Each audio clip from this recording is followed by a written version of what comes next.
Good morning dear brothers and sisters in Christ. యేసుక్రీస్తు వారి శ్రేష్టమైన నామంలో మీ అందరికీ ఉదయకాల శుభాలు ప్రకటిస్తున్నాను. ప్రతి ఉదయకాలం మనం లేచిన తర్వాత ప్రార్థన చేసుకునే దేవుని వాక్యాన్ని చదివిన తర్వాత ఒక వాగ్దాన సందేశాన్ని బైబిల్లోంచి మనం వింటున్నాం. పేతురు మహాశయుడు ఇలా అంటాడు, దేవుడు మనకిచ్చిన వాగ్దానాలని కూడా అత్యధికములు మరియు అమూల్యములని, అత్యధికములైన వాగ్దానాలు దేవుడు మనకిచ్చాడు. లోకంలో ఎవ్వరూ ఇవ్వబోని శ్రేష్టమైన వాగ్దానాలు ప్రభువు మనకు దయచేశాడు. ఈ వాగ్దానాల నెరవేర్పును మనం చూడాలంటే మనలో విశ్వాసం ఉండాలి. వాగ్దానాల మీద మనకేం ఉండాలి? విశ్వాసం ఉండాలి. మీలో చాలామంది ప్రతిరోజు ఈ వాగ్దాన సందేశాల ద్వారా దేవుని వాక్యాన్ని విని ప్రభు మంచితనాన్ని తెలుసుకుంటున్నారు. దేవుడు మంచివాడు, ఆయన దయాళుడని మనందరూ కూడా రుచి చూసి తెలుసుకోవాలని బైబిల్ సెలవిచ్చిన రీతిగా మీలో చాలామంది ప్రభు ప్రేమను, ఆయన మంచితనాన్ని రుచి చూసి ఆనందిస్తున్నారు. ఆ కారణాన్ని బట్టి నేను మీతో కలిసి దేవుణ్ణి స్తుతిస్తూ ఉన్నాను. ఈరోజు వాగ్దానం కోసం కనిపెడుతున్నారు కదా, పరిశుద్ధ గ్రంథం తెరిచి 71వ కీర్తన 3వ వచనాన్ని చదువుకుందాం. Psalm 71 and verse 3. నేను నిత్యము చొచ్చునట్లు నాకు ఆశ్రయదుర్గముగా ఉండుము, నా శైలము నా దుర్గము నీవే, నీవు నన్ను రక్షింప నిశ్చయించి ఉన్నావు. ఎంత చక్కని మాట. దేవుడు నిశ్చయించుకున్నాడట, ఆయన నిర్ణయించుకున్నాడట నిన్ను రక్షించాలని. కొంతమంది అంటారు కదా, నేను అనుకున్నాను నీకు మేలు చేయాలని చేస్తాను, నేను డిసైడ్ అయ్యాను నీకు మేలు చేయాలని లేదా నిన్ను విడిపించాలని నేను చేస్తానని కొంతమంది వాగ్దానాలు చేస్తారు. అవి నిలబెట్టుకుంటారో లేదో తర్వాత సంగతి. కానీ దేవుడట మనలను రక్షింప నిశ్చయించుకున్నాడు. ఈ మాట చదివినప్పుడల్లా నేను చాలా ప్రభువును స్తుతిస్తాను, ఆయన ఘనపరుస్తాను. ఆయన ఇచ్చిన మాట ప్రకారం యేసుక్రీస్తు ప్రభు వారి లోకానికి మనందరి కోసం దిగి వచ్చి సిలువ మీద మన కోసం మరణించారు. ఆయన ప్రాణాన్ని మన కోసం బలిదానంగా అర్పించారు. చాలామంది అనుకుంటారు యేసు ప్రభువుని ఎవరో చంపేశారని. ఆయన ఒప్పుకోకపోతే, ఆయన అనుమతి ఇవ్వకపోతే ఎవరు ఆయన టచ్ కూడా చేయలేరు. యేసు ప్రభు ఎందుకు సిలువ మీద అంత ఘోరమైన పరిస్థితుల్లో తన ప్రాణాన్ని విడిచారు అంటే, మనందరూ కూడా జీవాన్ని పొందుకోవాలని, జీవాధిపతి అయిన దేవుని చేతిలో మనం జీవించాలనే క్రీస్తు ప్రభు మనకు బదులుగా మన నిమిత్తము ఆయన సిలువ మీద మరణించారు. ఆయన మన కోసము శాపమై అనే మాటను పౌలు భక్తుడు వాడాడు. మన కోసం, మన నిమిత్తం. యేసు ప్రభు ఏం చేసినా మన కోసం. యేసుక్రీస్తు ప్రభు ఎందుకు సిలువలో మరణించారంటే, మనమంతా కూడా రక్షించబడాలి అనేదే దేవునికి ఆలోచన. అంతటా అందరూ మారు మనసు పొందాలని దేవుడు కోరుతున్నాడు. ప్రియులరా, దేవుడు నిశ్చయించుకున్నాడు మనం రక్షించాలని. ఆ కారణాన్ని బట్టి లోకాన్ని దిగొచ్చి మనందరి కోసం సిలువ మీద మరణించారు. ఇప్పుడు ఎవరైతే ఆయన మరణమందు విశ్వాసం ఉంచుతారో, ఆయన పునరుత్థానమందు విశ్వాసం ఉంచుతారో, వారు ఎవరైనా సరే, ఏ కులమైనా, ఏ మతమైనా, ఏ జాతి అయినా, వారు రక్షణ పొందుతారని బైబిల్ సెలవిస్తుంది. అద్భుతమైన సువార్త. ఈ సువార్తను నమ్మి ఎవరైతే ప్రభు దగ్గరికి వస్తున్నారో వారందరూ కూడా ఆధ్యాత్మిక దీవెనలు అనుభవిస్తున్నారు.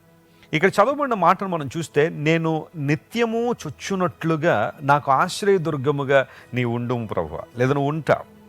నిత్యము అన్న మాట హిబ్రూలో తౌమీద్ అనే మాట ఉంటుంది. తౌమీద్ అంటే కంటిన్యూవలీ, ఎల్లప్పుడూ. ఇంకో మాట డైలీ, ప్రతిరోజు. నిత్యము నేను వచ్చినట్లుగా ప్రభా నీ దగ్గరికి, ఆశ్రయదుర్గములోనికి నేను నిత్యము ప్రవేశించినట్లుగా. ఆయన మనల్ని వద్దనడట, త్రోసివేసే దేవుడు కాదు ఆయన. ఆయన మనల్ని ఆహ్వానించే దేవుడు.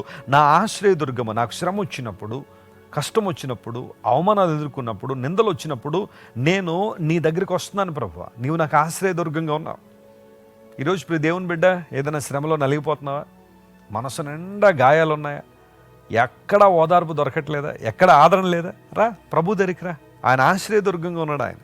ఆయన దగ్గరికి నువ్వు నిత్యము రావచ్చు. కొన్ని ప్రాంతాలకు సందర్శించే వేళలు, సమయాలు నిర్దేశించబడి ఉంటాయి. ఆ సమయంలోనే అక్కడికి మనం వెళ్ళగలం. ఆ సమయం దాటితే అక్కడ వెళ్ళడానికి అవకాశాలు లేవు.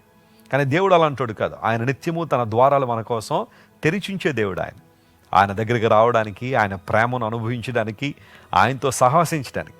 చాలామంది అడుగుతుంటారు, వెస్లీ గారు ఎప్పుడు ప్రార్థన చేస్తే బాగుంటుందండి అని. ఎప్పుడైనా ప్రార్థన చేయొచ్చు. నువ్వు దేవుని దగ్గరికి ఎప్పుడైనా రావచ్చు. అర్ధరాత్రి అయినా రావచ్చు, మిట్ట మధ్యాహ్నం అయినా రావచ్చు. ప్రార్థన నువ్వు ఎప్పుడైనా చేయొచ్చు. అలా అని చెప్పి అన్ని పనులు అయిపోయిన తర్వాత ఎప్పుడో చివరి సమయం ఇవ్వమన్న ఉద్దేశం కాదు. కానీ దేవునికి ప్రాధాన్యత ఇస్తూ, ఒకవేళ ఏదైనా అవసరం వచ్చినప్పుడు ఏ క్షణములను దేవుని దగ్గరికి వచ్చే అవకాశం దేవుణ్ణి కల్పించాడు. ఆయన కృపా సింహాసనాన్ని నువ్వు ఎప్పుడైనా తాకవచ్చు. నిత్యము చొచ్చినట్లుగా, ప్రాణుదినము కూడా దేవుని సన్నిధికి మనం వచ్చినట్లుగా ఆయన మనకు ఆశ్రయ దుర్గముగా ఉన్నాడు. చూడండి, ప్రపంచంలో చాలా కోటలు ఉన్నాయి. నా శైలము, నా దుర్గము నీవే అన్నాడు కదా. You are my rock and you are my fortress అనే పదం ఇంగ్లీష్లో మనం చూస్తాం. ఈ కోటలు మనం చూస్తే ప్రపంచంలో పెద్ద పెద్ద కోట గోడలు ఉన్నాయి. మన భారతదేశంలో ఢిల్లీ కానీ, ఆగ్రా కానీ ప్రాంతాలు వెళ్తే కొన్ని కోటలు మనకు కనబడతాయి. రాజస్థాన్ జోధ్పూర్ మనం వెళ్తే మెహ్రాన్ ఫోర్ట్ అని ఉంటుంది, చాలా పెద్దది. మన ఇండియాలో లార్జెస్ట్ ఫోర్ట్ దాన్నే అంటారు, మెహ్రాన్ ఫోర్ట్. పాకిస్తాన్లో ఒక ఫోర్ట్ ఉంది, దాన్ని రాణికోట్ ఫోర్ట్ అంటారు. 32 కిలోమీటర్లు దాని సర్కంఫరెన్స్, చాలా పెద్ద fort. That's also the largest one. అదేవిధంగా మనం చైనా వెళ్తే గ్రేట్ వాల్ ఆఫ్ చైనా, అది కూడా పెద్ద ప్రాకారమే. ఆ లోపల ఉన్న వాళ్ళందరూ కూడా సురక్షితంగా ఉన్నట్లుగా. పూర్వ దినాల్లో రాజులు కోటలు నిర్మించుకునేవారు. ఆ లోపల ఉండడం ద్వారా సురక్షితమైన అనుభవాల్లో వారు నివసించేవారు. అయితే ఒక క్రైస్తవునికి ప్రాకారం ఎవరు, కోట ఎవరంటే మన ప్రభువే. ఆయనలో మనం నివసించినప్పుడు ప్రతి విధమైన కీడు నుండి, ప్రతి విధమైన అపాయము నుండి, ప్రతి విధమైన దురాత్మ సంబంధమైన అధికారముల నుండి మనందరూ కూడా విడుదల పొందడానికి దేవుడు చక్కని కృప చూపిస్తున్నాడు. ఈరోజు దేవుని ప్రాకారంలో ఉండాలని ఆశిస్తున్నావా? ఆయన నీ శైలము, ఆయనే నీ కోట, ఆయన నీ దుర్గం. ఈ వాగ్దానాన్ని ఈరోజంతా క్లెయిమ్ చేసుకుని ప్రభువును స్తుతించండి. నిత్యము ఆయన సన్నిధిని చొచ్చినట్లుగా ఆయన మనకు ఆశ్రయ దుర్గముగా ఉన్నాడు గనుక ఆయన స్తుతిస్తూ, ఆయన మహింపరుస్తూ ఆయన కనపరుద్దాం. ప్రార్థన చేసుకుందాం. ప్రేమగల తండ్రి, ఉదయకాల సమయం మాకు ఇచ్చిన చక్కని వాగ్దానాన్ని బట్టి నీ కొందనాలు. ఎప్పుడు నీ సన్నిధికి వచ్చినా, ఏ సమయంలో నీ కృపా సింహాసనాన్ని తాకాలని మేము ఆశించిన నువ్వు మాకు అందుబాటులో ఉన్న దేవుడు కనుక నీ కొందనాలయ్యా. నీ మంచితనాన్ని బట్టి నేను స్తుతిస్తున్నా. మా శైలముగా, మా దుర్గముగా నువ్వు ఉన్నావు. ఆ కారణాన్ని బట్టి నీ కొందనాలు. ఈరోజు మా ప్రియులు ఎంతమంది అయితే అభద్రతా భావంలో ఉన్నారో, ఆత్మన్యూనత భావంలో ఉన్నారో, వారందరూ విడిపించి ప్రాకారములో వారు నివసించినట్లుగా కావాల్సిన కృప దయచేయండి. ప్రతి కీడు నుండి వారిని విడిపించండి, ప్రతి అపాయం నుండి వారిని విడిపించి వారిని భద్రపరచమని కోరుతున్నాం. సమృద్ధిని జీవాన్ని వారి మీద కురుమరించి అద్భుతాలు చేయమని కోరుకుంటూ యేసుక్రీస్తు వారి దివ్య సముఖంలో ఈ మా మనవులు సమర్పించి వేడుకొనిచున్నాం తండ్రి. Amen. God bless you dear friends. Have a wonderful day. Christ worship centre ఓ బలమైన సంఘ ఉద్యమం. కొన్ని సంవత్సరాల క్రితం కేవలం 2 ప్రారంభించబడిన పరిచర్య నేడు ప్రపంచవ్యాప్తంగా లక్షలాది మందిని ప్రభావితం చేయుచున్నది.